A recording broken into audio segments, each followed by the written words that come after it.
Hello. How you doing, man? I'm very well, thank you. How are you? I am excellent. I know we only got about 8 minutes, so I'm just going to jump right into it, brother. Sure, man, go for it. I just reading a quote here from Zayn says that One Direction isn't a typical boy band, and I want to know his and your explanation for why One Direction isn't like everyone else from the past and as boy bands go. I'm not really sure. I think, that, like, when you say boy band, I think the typical image is kind of air grabs and all dressing in white, and that's not really us. We're kind of a bit, we're maybe a little bit younger than the typical boy band anyway, and we're just a little bit, we like to have a lot of fun and not take ourselves, massively seriously. I think we're kind of trying to redo the boy band thing. Like, just because we're boys in a band doesn't mean we're all, gonna dress in white and, Yeah, you just want to do music, and you happen to be together and got linked up through the X Factor, right? Yeah. So I'm going to quickly jump to the X Factor, and I don't know if you've been following it at all or not, but obviously Paula Abdul and Nicole Scherzinger are out, and they're kind of doing the music thing. Pussycat Dolls are back together for the girl band, but rumors are circulating that Britney Spears and Janet Jackson are being considered for judges. What do you think about those people being potential judges, or if you had your pick, who would you put in there? Wow, well, I think those are obviously two massive names. I think if they were to be on the panel, that'd be huge. If I was to pick, I'd want Katy Perry and Rihanna, I guess. Yeah, it doesn't get too much bigger than that, eh? It doesn't. And as far as Simon Cowell, was your relationship close with him? And I think most people want to know, is he really actually that mean behind closed doors? He's not. He's actually a really, really nice guy. He's got a great sense of humour. He's very funny.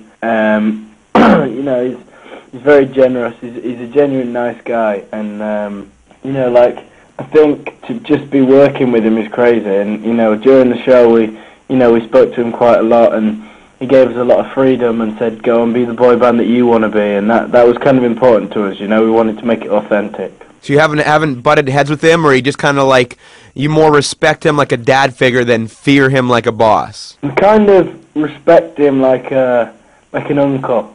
I think he prefers uncle. Something that baffles me being in Canada and being North America here, I don't get how people like yourself can talk with an accent, but then when they sing, you can't tell. The accent's gone. I'm thinking of Bono from U2. I'm thinking of the guys from the Rolling Stones. They talk in interviews like you. I clearly hear the accent, but when you sing, it's gone. I know. I don't really know. I've never really thought about that. Yeah, so like if I don't really know how that works. Like we're talking right now, and I can hear the accent, and then if I ask you to sing a couple of lyrics from your your smash single, it would be gone. Yeah, I know. I never really thought about that.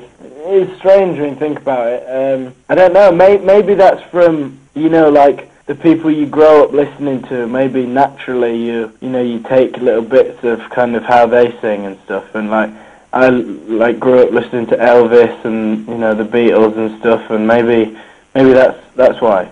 And I want to know how does it feel being relatively new on the music scene, and obviously blowing up and being a superstar in the last 6 months to a year. How does it feel to sell more records on yours right now and your new single than people like Beyonce did in her last record? I think it's just for us. We're just so grateful. We're so thankful to have this massive opportunity that we've been given, and the fans from the start have been absolutely incredible. We would not be anywhere without them. And I think, the whole kind of success that we're having at the moment is all down to the fans, and it's their success as well, because, it's all down to them, everything that we're doing. So, we owe a massive amount to them. And you guys have already worked on your second book right now. Now, if I don't pick the second book up, because I have read some excerpts from the first one, are there any tell-all secrets in the second book that are going to be revealed that are going to be shocking to your fans or maybe to your parents? I think it's less kind of secrets. I think it's just, us kind of just like us kind of telling what's kind of happening with us. I think, it's a nice way for the fans to be able to find out more about us, and the second book is a lot more about like us from when we were younger to now. The first book was a lot about just the X Factor, and the second one's a lot more personal.